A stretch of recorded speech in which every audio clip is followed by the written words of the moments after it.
എന്തൊക്കെയാ ഉണ്ണിയേട്ടായി പറയുന്നേ? നിങ്ങളൊക്കെ ഇല്ലാതെ എന്ത് സിനിമ? ഇന്നല്ലെങ്കിൽ നാളെ നിങ്ങളൊക്കെ സിനിമ ചെയ്യും, ഈ ഇൻഡസ്ട്രി അടക്കി ഭരിക്കും എന്നുള്ള പ്രതീക്ഷയിലാണ് ഞങ്ങളൊക്കെ നിൽക്കുന്നേ. ഈ ഇൻഡസ്ട്രി എന്നെ സഹായിക്കില്ല ഒരിക്കലും.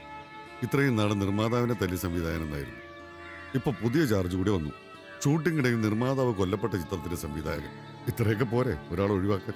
വിവരമില്ലാത്ത അന്ധവിശ്വാസികൾ എന്തെങ്കിലും പറഞ്ഞു വെച്ചാൽ ഉണ്ണി ഇവിടെ അങ്ങോട്ട് പോവുക. ഇവിടെ ആരൊക്കെ വേണമെന്ന് അവരങ്ങോട്ട് തീരുമാനിച്ചാൽ മതിയാ. സിനിമ നമ്മുടെ കൂടിയാ. ലൈറ്റ് ബോയുടെയും ചായ കൊണ്ടുവരുന്നവരുടെയും ഡ്രൈവർമാരുടെയും, അല്ലാതെ നിർമ്മാതാക്കളുടെയും സൂപ്പർ താരങ്ങളുടെയും മാത്രമല്ല.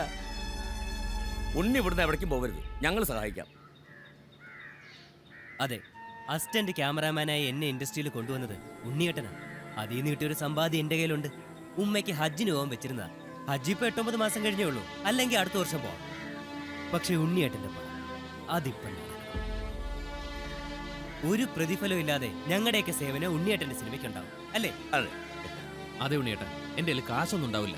എന്നാൽ എന്നെ കൊണ്ട് ചെയ്യാവുന്ന എന്ത് ഞാൻ ചെയ്യും. എന്റെ മോന് വേണ്ടി നിങ്ങൾ ഉണ്ടാക്കി തന്ന പൈസ ഇരിപ്പുണ്ട്. അവന്റെ 2ാമത്തെ ഓപ്പറേഷൻ അടുത്ത വർഷമേ വേണ്ടൂ. ആ കാശ് എടുക്കാൻ നമുക്ക്. അതെടാ ഉണ്ണി, നിന്റെ പടം ഇറങ്ങട്ടെ.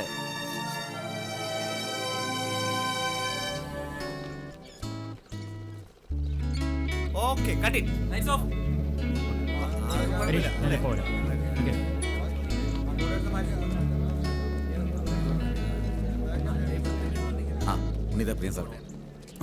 എന്താ ഉണ്ണി കേൾക്കണം? സിനിമ വിട്ട് നീ എവിടെ പോകാനാ? നിന്നെ പോലെ ഒരാൾ എങ്ങനെയൊക്കെ പറഞ്ഞാ പോവാനാ? ഉണ്ണിയെ നമ്മൾ എങ്ങോട്ടും വിടുന്നില്ല. മുതലാളിക്ക് വിളിക്കാൻ പോവാ, സമ്മതിപ്പിക്കും. നിന്റെ സിനിമയ്ക്ക് ഞങ്ങളുടെ ലൈറ്റ് കൊണ്ട് തന്നിരിക്കും. കാശ് നീ പടം ഇറങ്ങി എപ്പോഴേലും കൊടുത്താൽ വരാ. അന്നില്ലെങ്കിലും കുഴപ്പമില്ല. എത്ര ആളാ ഞങ്ങളെയൊക്കെ പറ്റിച്ചു പോണത്. ഇതിപ്പോ ഞങ്ങളെടുത്ത തീരുമാനാ. ഡീസലിന്റെ പൈസ ഉണ്ണിയേട്ടൻ തന്നാ മതി, വണ്ടി എത്ര വേണമെങ്കിലും ശരിയാക്കും. രാവും പകലും ഞങ്ങൾ ഈ പണിയൊക്കെ തന്നെയല്ലേ ചെയ്യുന്നത്. ലൈറ്റ് ചുമക്കലും കട്ടശാൻ്റെ വെക്കലും. ഞങ്ങൾക്കും വേണ്ട ഒരു ചേഞ്ച് ത്രില്ലും ഒക്കെ. നമ്മുടെ അടുത്ത ത്രില്ല് ഉണ്ണിയുടെ പടവാ. രാജേട്ടാ, ഫുഡിന്റെ കാര്യം നമ്മുടെ ചീഫിനോടൊന്ന് സംസാരിക്കണം. ഗോപി വിട്ടിട്ടുണ്ട്. പട്ടണ സമ്മതിക്കോ? പിശിക്കനാ? നമ്മളൊക്കെ കൂടി പറഞ്ഞ സമ്മതിക്കാതെ എവിടെ പോവാനാ? സമ്മതിപ്പിക്കണം. ചേട്ടാ വാ വാ വാ വാ വാ വാ. കാര്യങ്ങളൊക്കെ ഇവൻ പറഞ്ഞു. ഫുഡിന്റെ കാര്യം ഞാൻ ഏറ്റു. ആരെയും പോലെ ഇറക്കി നമുക്ക് പതിവ് സ്ഥലത്ത് വാങ്ങാം. പിന്നെ പച്ചക്കറി അതിന് കുറച്ചെന്തെങ്കിലും കൊടുത്താൽ മതി. ഞങ്ങളുടെ കാര്യം അത് പ്രശ്നമല്ല, നമ്മ ഉണ്ണിപ്പടമല്ലേ.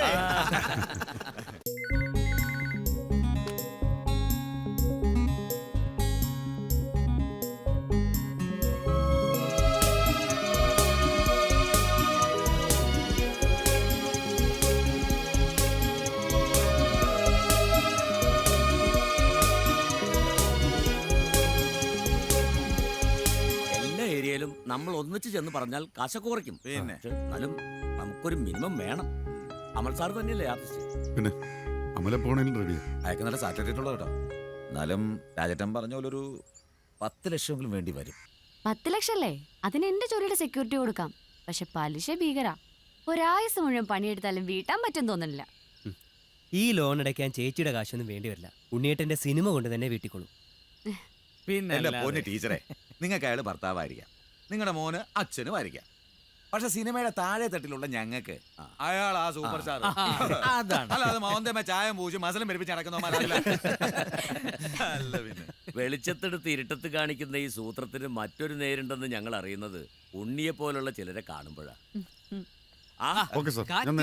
വാടി വീണ് വേച്ചു വേച്ചുയർന്നു വന്ന് ആറ്റുനോറ്റു പൂവിരിഞ്ഞ ചെടിതാ. ഒന്ന് നിർത്തവ. അതെ, ബാങ്ക് ലോണിന്റെ കാര്യത്തിൽ വലിയ കൺഫ്യൂഷൻ ഒന്നുമില്ല. മാനേജറെ ഇപ്പൊ വിളിച്ചത്. അപ്പൊ അത്രയൊക്കെ കാര്യങ്ങളൊക്കെ ഒന്ന് സ്പീഡാക്കണം. എപ്പോഴാ അമൽ സാറിനെ കാണുന്നത്? രാവിലെ തന്നെ പോയി കാണണം. എന്തെങ്കിലും കാര്യമായിട്ട് അഡ്വാൻസ് കൊടുക്കേണ്ടി വരും. ഈ കാശ് അച്ഛന്റെ സിനിമയ്ക്ക് എടുത്തോ.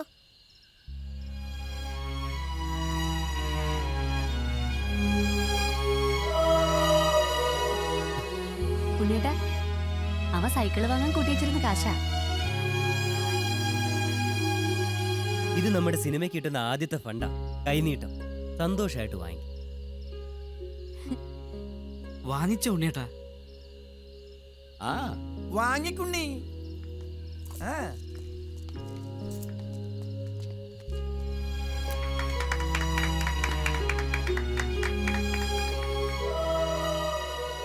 ഇപ്പൊ എനിക്ക് ആത്മവിശ്വാസമായി. ഈ സിനിമ നടക്കും.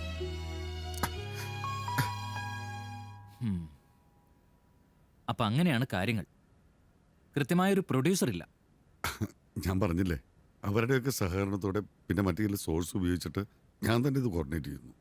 ഉം. എന്ന് കരുതി പ്രോജക്റ്റിന് കുഴപ്പമുണ്ടാവില്ല. കാര്യങ്ങളെല്ലാം സ്മൂത്തായിട്ട് തന്നെ നടന്നു പോകും. എന്തായാലും ഈ ട്രെൻഡ് നല്ലതാ. ഉണ്ണിയുടെ പടത്തിന് മാത്രമല്ല, എല്ലാവർക്കും. സിനിമാ പ്രവർത്തകരുടെ കൂട്ടായ്മയിൽ ഫണ്ട് പിരിച്ചൊരു സിനിമ ഉണ്ടാക്കാന്ന് പറഞ്ഞാൽ വളരെ നല്ല കാര്യമാണ്. It's very positive. Unni, 1 second. Oh, please.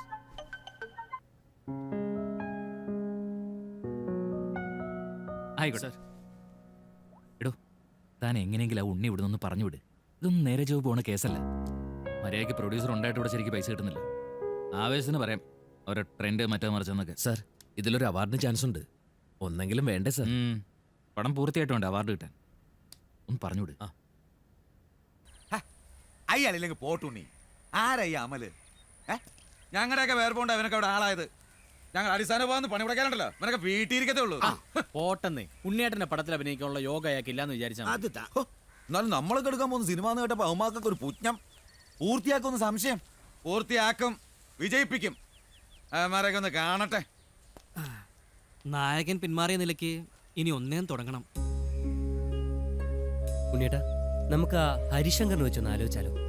ഏയ്, അയാളൊന്നും ചെയ്താൽ ശരിയാവില്ലെന്ന്. മാത്രമല്ല, അങ്ങനെ ആരെങ്കിലും വെച്ച് ചെയ്തിട്ട് കാര്യമില്ല. എന്നാ പിന്നെ പുതുമുഖങ്ങൾ വരട്ടെ ഉണ്ണി. അതെ ഉണ്ണി, ഇവന്മാരൊക്കെ ജാട കാണാതെ നമുക്ക് പുതുമുഖങ്ങളെ വെച്ച് ചെയ്യാം. ഗോഡ് ഫാദറിൽ 500 കൊണ്ടുവന്നില്ലേ? ദേശാടനത്തിൽ മുത്തച്ഛനെ കൊണ്ടുവന്നില്ലേ? അതുപോലെ നമുക്കൊരാളെ കണ്ടെത്താം. ഉണ്ണി, ഇനിയെങ്കിലും ഈ സാറ്റലൈറ്റിന്റെയും ഓവർസീസിന്റെയും പുറകെ പോകാതെ അഭിനയിക്കാൻ കഴിവുള്ള നടന്മാരെ കണ്ടെത്തി പടം ചെയ്യേ. സംഗതി കൊള്ളാം, പറയാനൊക്കെ എളുപ്പമാ. ചെറുപ്പക്കാരെ എത്ര വേണമെങ്കിലും കിട്ടും. പക്ഷെ അഭിനയിക്കാൻ കഴിവുള്ള വയസ്സന്മാരെ കിട്ടാനായിരിക്കും പണി. വയസ്സന്മാരാ അഭിനയിക്കാൻ കഴിവുള്ളവരാ? എത്ര എണ്ണം വേണം? അഭിനയ സാമ്രാട്ടുകളായ നല്ല ചുളുചുളുക്കള കിളവന്മാരെ നാളെ ഞങ്ങൾ ഇവിടെ നിരത്തി നിർത്തിയിരിക്കും, അല്ലടാ?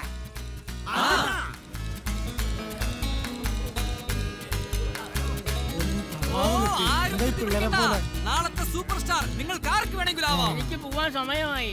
അത് കണ്ടപ്പോഴേ മനസ്സിലായി പോവാ സമയമായി. എന്താ പേര്? വിശ്വംഭരൻ.